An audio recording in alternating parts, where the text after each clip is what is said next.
자, 우리 기도하는 마음으로 한번 따라 하시겠습니다. 악한 세상 속에서 나의 믿음이 흔들리지 않게 하시고 끝까지 하나님만 의뢰하게 하소서. 아멘. 할렐루야. 네, 세상이 어떠하든지 우리의 믿음이 흔들리지 않으면 이 세상을 이기는 줄 믿습니다. 그러므로 우리가 그 믿음을 지키기 위하여 기도와 말씀에 더욱더 힘쓰는 이 여름이 되면 좋겠습니다. 우리 서로를 향해서 우리 격려하고 축복합니다. 하나님만 의지하십시오. 인사하겠습니다. 우리가 사는 이 세상은 성도들의 믿음을 인정하려고 하지 않는 사람들이 많이 있어요. 왜냐하면 우리가 가진 이 믿음을, 하나님에 대한 믿음을 인정하면 하나님을 인정해야 되기 때문에 그래요. 특히 악한 권세자들은 그들이 하나님을 인정하게 되면 하나님의 말씀을 따라야 돼요. 그러면 우리의 믿음과 우리의 삶을 존중해 줘야 되기 때문에 하나님을 인정하기를 원치 않습니다.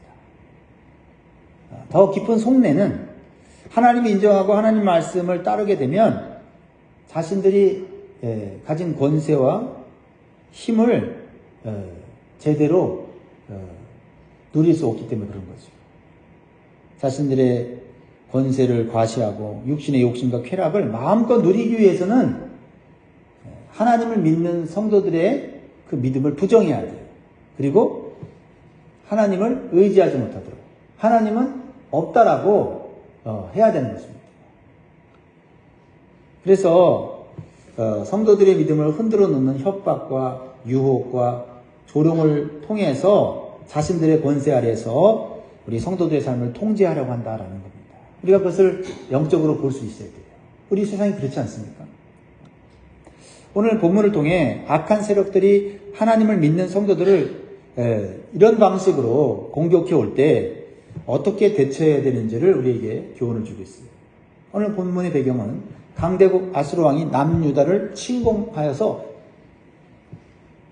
에워쌌습니다. 그리고 그들에게 항복을 지금 받아내려고 지금 겁박하고 있고요. 회유하고 있는 모습을 오늘 보여주고 있습니다. 자, 우리에게 주신 첫 번째 교훈은 세상이 주는 두려움을 주님이 주시는 담대함으로 이겨야 합니다. 세상은 두려움을 주는데 우리 주님은 뭘 줘요? 담대함을 주신다. 할렐루야. 그걸 믿어야 돼요. 아수르 왕의 군대 장관이 아수르 왕 사네립 대신에 이 유다의 고위 관리들을 만나서 그들에게 지금 협박을 해요. 전쟁에 있어서 이 심리전이 굉장히 중요합니다. 싸우기 전에 말로 사람들의 마음을 녹아내리게 하는 거죠. 두려움을 심어주는 거예요. 그러니까 때로는요, 세상적인 또 환경적인 어려움보다 사람들이 하는 그 말이 우리의 마음이 더 흔들릴 수가 있어요. 그래서 이 아수르 군대장관 랍사게는 유다의 이 고위 관리들을 불러서 그들에게 요청을 하는데 하나님 의지하지 말고 아수르 왕을 의지하고 굴복하면 너희들 살려주겠다는 거예요. 조건이 뭐예요? 하나님을 의지하지 말라는 거예요. 하나님은 힘이 없다는 거예요. 그러니까 지금 너희들이 이렇게 당하고 있다는 것입니다. 그런 말을 할 때 얼마나 마음이 내려주저앉게 됩니까? 그렇죠? 그 말을 믿지는 않지만 현실은 지금 아수르 군대가 예루살렘을 포위해서 지금 침공해서 무너뜨리려고 하는 상황에 그들이 하는 얘기가 너희들 하나님을 의지하지 마. 그 하나님보다 아수르 왕이 훨씬 더 힘이 있어. 심리적으로 벌써 주눅 들게 만드는 거 아닙니까? 그러니까 이 고위 관리들이, 유다의 고위 관리들이 부탁을 해요. 당신들이 아람말을 쓰는데 우리는 아람말 알아듣는데 유다말로 백성들이 다 듣게 이 얘기 하지 말라. 부탁을 해요. 부탁을 들어줄까요? 세상의 약한 권세자들은요, 하나님 믿는 사람들이 약한 모습 보이면요, 결코 그걸 놔두지 않아요. 그 약한 걸 이용해서 더 위협을 하는 것이죠. 유대 지도자들은 백성들이 아수르 왕의 말을 듣고 믿음이 흔들릴까봐 걱정이 되는 거죠.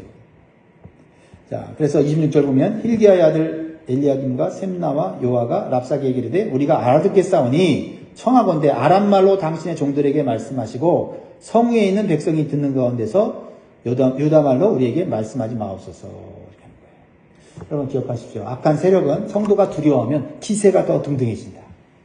그래서 우리를 우습게 여기고요. 우리를 함부로 대하게 돼 있어요.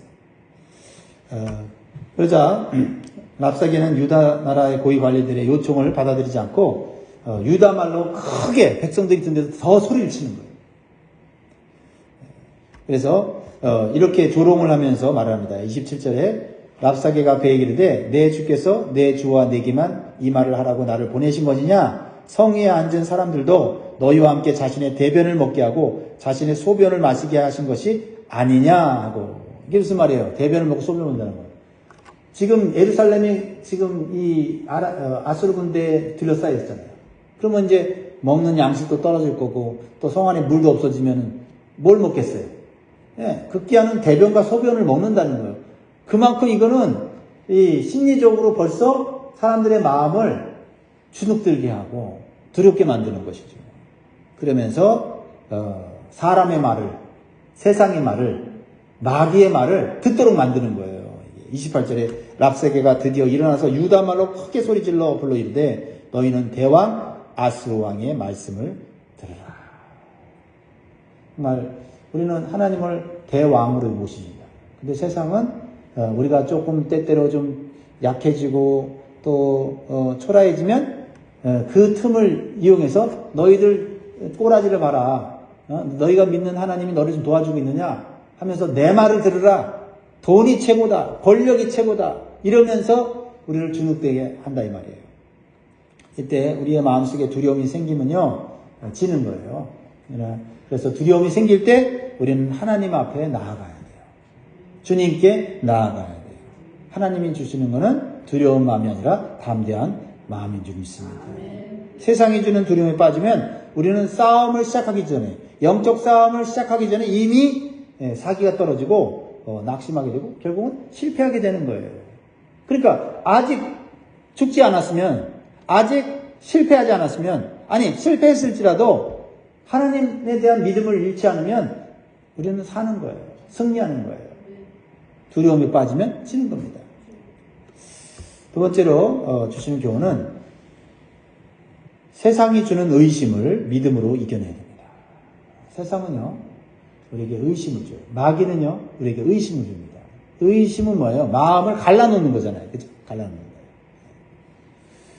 아수르 군대장을 랍사게는 지금 유다왕 히스기야 왕이 하나님만을 의뢰하라고 백성들에게 했는데 속지 말라는 거예요. 이렇게 의심을 심어놓은 거예요. 거짓말이야. 속지 마. 그러면 자꾸 아닌 것 같은데 속지 말라고 하고 거짓말이라고 자꾸 그러면 어떻게 해요? 내가 진리라고 믿는 것이 이게 의심스러워지기도 한단 말이에요. 히스기야 왕은요 첫 번째 아수르 침공 때에 믿음이 없는 행동과 선택을 했어요. 하나님께 먼저 나가서 기도로 극복해야 되는데 세상적인 방법으로 돈을 주어서 가짜 평안을 얻었어요. 잠시 동안의 평안을 얻은 거예요. 심지어는 정말 신앙 양식까지 팔아먹었죠. 성전의 문과 성전의 기둥에 있는 금까지 베껴갖고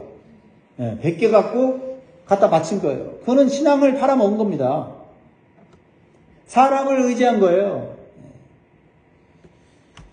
하지만 히스기야 왕은요 자신의 선택이 잘못됐다는 것을 깨달았어요. 믿음이 있는 사람이거든요. 기도할 줄 아는 사람이거든요. 세상에 한번 무릎을 꿇으면 계속해서 끌려단다는 것을 간파한 거예요. 그래서 이번에는 오직 하나님만을 의지하고 신뢰하기로 결단한 거예요. 그리고 백성들에게도 어떤 유혹이나 속임수의 말에 절대 흔들리지 말고 하나님을 의지하라고 계속 히스기야는 계속 얘기하는 거예요. 백성들한테. 왜냐하면 상황이 좋지 못해요. 거기에 또 이 아수르 군대장관의 랍사게가 또 그 상황을 이용해서 속지 말라고 막 그러면 이게 마음이 흔들릴 수밖에 없고 의심이 들어갈 수밖에 없다는 겁니다. 그래서 29절에 보면 왕의 말씀이 너희는 히스기야에게 속지 말라. 그가 너희를 내 손에서 건져내지 못하리라. 아수르 왕의 손에서 건져내지 못한다고 자꾸 얘기하는 거예요. 근데 현실은 그게 맞아요. 지금 아수르 왕한테 지금 짓누르기 있고 지금 생명의 위협을 받고 있는 게 맞아요. 그런데 그들이 하는 얘기가 하나님은 너희들 못 구원해. 지금 상황에서는 하나님도 못 구원해. 이렇게 얘기하는 거예요. 그러면 현실이 그러면 이 거짓말도 자꾸 들으면 진짜 그렇게 느껴지는 거예요. 근데 현실이 너무나도 절망적인데 주변 사람들이 소망을 가져. 될 거야. 하나님이 함께 하셔. 하나님이 하실 거야. 이런 얘기를 또 계속 들으면 마음이 두려웠던 사람도 의심이 있던 사람도 그 말씀 듣고 어떻게 해요? 생각이 변화되고 용기를 내게 되고 소망을 갖게 되는 거야. 할렐루야. 그러니까 우리가 어떤 말을 계속 듣느냐가 중요하다니까요. 세상은요, 우리가 실패하고 우리가 좋지 못한 환경이 있을 때 계속 우리로 하여금 더 주눅이 들게 만들고 하나님을 의지하지 못하게 만든다는 사실을 기억하시기 바랍니다. 그러할 때 우리는 더욱더 나는 할 수 없으니 상황은 너무 절망적이니 하나님밖에 소망이 없다. 이렇게 생각을 바꿔야 되는 거예요. 우리가 문제가 있는 거지 하나님께는 문제가 있는 것이 아니다라는 겁니다. 세상은요, 그들의 위협에도 우리의 믿음이 흔들리지 않으면요, 다른 방법을 써요. 그게 뭐냐면 사탕으로 유혹하는 거죠. 그래서 세 번째, 세상은 하나님보다 더 좋은 것을 준다고 유혹하고 회유를 한다는 사실을 기억해요. 그러니까 이래도 저래도 우리가 흔들리지 않으면 우리에게 유혹을 하는 거죠. 회유를 하는 거죠. 좋은 거 주겠다고. 자, 그게 이제 31절 32절 말씀이에요.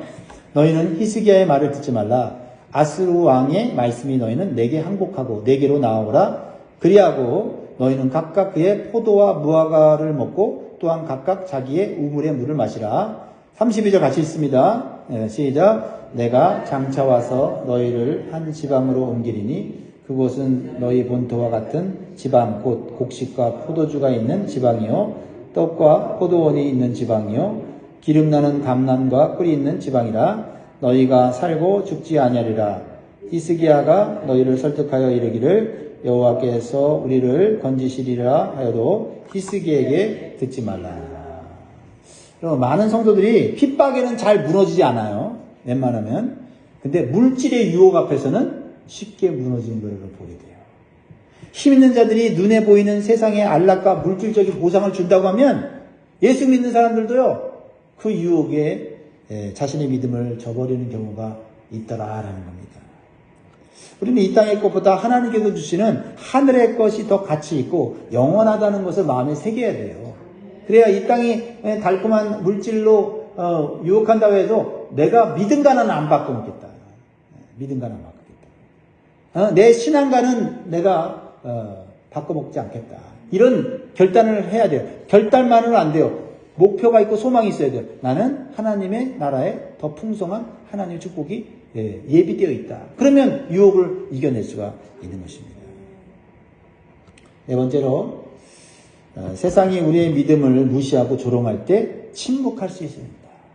침묵. 이 침묵의 영성이 굉장히 우리의 삶에 유익이 있어요. 아수르 군대 장관 압사게는 유다 백성들이 믿음이 흔들리지 않자 이제는 하나님을 완전히 무시하는 태도로 이제 조롱하고 더 나쁜 말을 하죠. 이것은 이제 백성들로 하여금 분노케 하고 흥분케 해서 공동체를 분열시키는 거예요. 그러니까 막 악한 말을 막 쏟아내는 거죠. 그러면 그 악한 말을 들으면 사람들이 분노하게 되고 그러다 보면 실수하게 되는 거잖아요. 자, 뭐라고 얘기합니까? 33절에 민족의 신들 중에 어느 한 신이 그의 땅을 아수르 왕의 손에서 건진 자가 있느냐. 너희들이 믿는 신들 중에 누가 아수르 왕을 대적해서 이긴 신이 누가 있냐? 왜요? 지금 아수르가 대제국을 이루고 있고 아수르 왕한테 정복당하지 않은 나라가 없거든요. 민족이 없거든요. 그러니까 어떤 신도 이 아수르 왕의 손 앞에 벌벌 떨 수밖에 없고 아무런 힘도 발휘하지 못한다는 거예요. 그 중에 하나님도 마찬가지다. 그래서 35절 보세요. 민족의 모든 신들 중에 누가 그의 땅을 내 손에서 건졌기에 여호와가 예루살렘을 내 손에서 건지겠느냐 하셨느니라. 이게 사람이 권력을 얻고 정말 그 마음이 교만해지면 하나님의 자리까지 이르러서 하나님을 모독하는 말을 하는 거예요. 그래서 그 권세와 힘으로 하나님 믿는 사람들을 흔들어 놓는 것입니다. 여기 이런 그 조롱과 무시의 말에 우리는 어떻게 반응해야 될까? 놀랍게도 이 유다 백성들이 정말 놀라운 반응을 보여요. 그게 뭐예요? 그렇게 막 악한 말을 쏟아내고 막 자극하는 말을 하고 막 조롱하는 말을 해서 분노케 하고 막 실수하게 만들고 막 그렇게 분열을 시키려고 하는데 아무도 말을 하잖아요. 36절. 오늘 이게 참 핵심이더라고요. 36절. 시작. 그러나 백성이 잠잠하고 한마디도 그에게 대답하지 아니하니 이는 왕이 명령하여 대답하지 말라 하였습니다. 하나님 중심으로 하나 된 모습. 왜요? 세상이 또 악한 사람들이 자극하는 말을 하고 희망이 없는 말을 하고 협박하는 말을 하고 하나님을 모독하고 그런데도 아무 말도 하지 않아요. 왜요? 그 말은 나한테 도움이 안 되는 말이야. 듣고 흘려버리는 거예요. 대항하면 더 좋아해 상대편이. 그래서 더 놀리고 더 괴롭히고 더 고통을 주는 거예요. 근데 침묵하는 거예요. 침묵하는 동안에 그냥 침묵하는 게 아니라 하나님을 바라보는 거죠. 하나님, 저들이 말도 안 되는 소리로 하나님을 모욕하고 말도 안 되는 소리로 지금 우리를 겁박하고 있는데 하나님 듣고 계시죠? 하나님 듣고 계시잖아요. 내가 듣고 내가 흥분하고 내가 흥분해서 막 주체할 수 없게 나도 욕하고 나도 악하게 대하다 보면 어떻게 해요? 같이 망하는 거 아니에요? 여러분, 우리는 이 침묵의 절제가 우리 신앙생활에 얼마나 중요한 신앙의 덕인지를 깨달아야 된다. 말한 것보다 말하지 않는 것이 훨씬 더 나을 때가 많다 이 말이에요. 특별히 나를 조롱하고 나를 무시하고 나를 절망케 하는 말을 들었을 때는 그 말해봐야 손해. 침묵하는 것이 상대방을 부끄럽게 하는 거고 침묵하는 것이 죄를 짓지 않는 거고 하나님이 다 듣고 계시고 하나님의 때에 하나님이 일하신다. 예수님께서 악한 대적들의 무시와 조롱을 당하면서도 예수님은 능력이 있으셔서 그들을 한 번에 처단할 수 있었지만 예수님은 어떻게 반응하셨냐면 침묵하셨어요. 침묵이라고 하는 게 능력인 거예요. 그러니까 침묵하면서 그들의 모든 조롱과 무시를 받아내시고 견뎌내셨어요. 그리고 하나님께 맡기셨어요. 그 이유는 예수님 자신을 위한 것이 아니라 하나님 뜻을 이루기 위해서인 거예요. 우리가 하나님의 뜻을 위해서 하나님의 영광을 위해서는 침묵하는 게 더 좋은 결과를 낳는다라는 거예요. 침묵한다고 해서 태도가 나쁘면 안 되죠. 눈을 흘기면서 침묵하는 거는 그건 말을 안 할 뿐이지 그거는 뭐 말하는 거랑 똑같죠. 침묵하면서 상대방을 자극하지 않고 내가 꼭 당하는 것처럼 그러나 당하지만 내 마음이 절망하지 않고 왜? 하나님이 지금 보고 계시다고 하는 그 든든함으로 견디는 거죠. 이제 내일과 월요일 말씀이 이제 이어질 텐데 히스기야 왕은 백성들에게 침묵하라고 하고 자신은 어떻게 해요? 신하들이 가져온 그 아스로 왕의 조롱 섞인 무시하는 협박하는 내용을 글로 써서 편지로 가져와요. 그 편지를 받고 얼마나 마음이 아프고 괴로웠고 힘들었겠어요. 백성들이 이렇게 무시당하고 하나님을 무시당하니까. 근데 그는 어떤 결정합니까? 믿음으로 성전에 올라가서 하나님 앞에 그 편지를 펴놓고 하나님 보십시오. 하나님의 이름이 무시당하고 있습니다. 이제 하나님이 일할 때입니다. 라고 기도하는 거예요. 내일 말씀 한 구절 읽어보면 열왕기하 19장 14절에 히스기야가 사자의 손에서 편지를 받아보고 여호와의 성전에 올라가서 히스기야가 그 편지를 여호와 앞에 펴놓고 19절 우리 하나님 여호와여 원하건대 이제 우리를 그의 손에서 구원하옵소서 그리하시면 천하만국이 주 여호와가 홀로 하나님이신 줄 알리이다 하니라. 여러분, 기도가 너무나도 아름답지 않습니까? 너무나 깊지 않습니까? 하나님 살려주십시오. 내가 죽겠습니다. 괴롭습니다가 아니라 하나님 이 문제 해결하셔서 하나님의 이름이 홀로 영광받기를 원합니다. 하나님이 영광받기를 원하는, 그리고 내가 고통스럽고 힘든 거를 사람들한테 막 떠버리면서 내가 얼마나 고통스러운지 아느냐 막 이러면서 말하는 게 아니라 내가 당하는 고통은 침묵하는 거예요. 왜? 그래야 하나님이 더 내 상황을 더 잘 듣고 계시니까. 하나님께서는 히스기야의 기도를 들으시고 하나님께서 사자를 보내셔서 18만 5천 명의 군대를 하루아침에 다 멸절하셨어요. 할렐루야. 네. 천사가 와서, 하나님의 천군 천사가 와서 물리쳐요. 유다 나라는 싸우지를 않았습니다. 싸울 필요가 없었어요. 우리는 싸울 필요가 없어요. 우리는 침묵하면 하나님이 싸우셔요. 그리고 아수르 왕도, 그 교만한 아수르 왕도 본국으로 돌아가서 비참하게 자기의 아들들에게 살해당합니다. 반역으로 죽고 말아요. 그런 한낱 연약한 사람이 왕이 돼서 하나님 자리를 차지해갖고 하나님을 무시해? 근데 우리가 거기에 그 말에 속고 그 말에 넘어지면 우리가 하나님을 바라볼 수가 없잖아요. 하나님 얼마나 위대하신 분인데. 말씀 뵙겠습니다. 사랑하는 성도 여러분, 불신 세상과 악한 세력들이 우리를 위협하고 유혹할 때 믿음이 흔들리지 말고 하나님을 끝까지 의지하고 기도함으로써 승리하시는 저와 여러분 되길 주의 이름으로 축복합니다. 기도하겠습니다.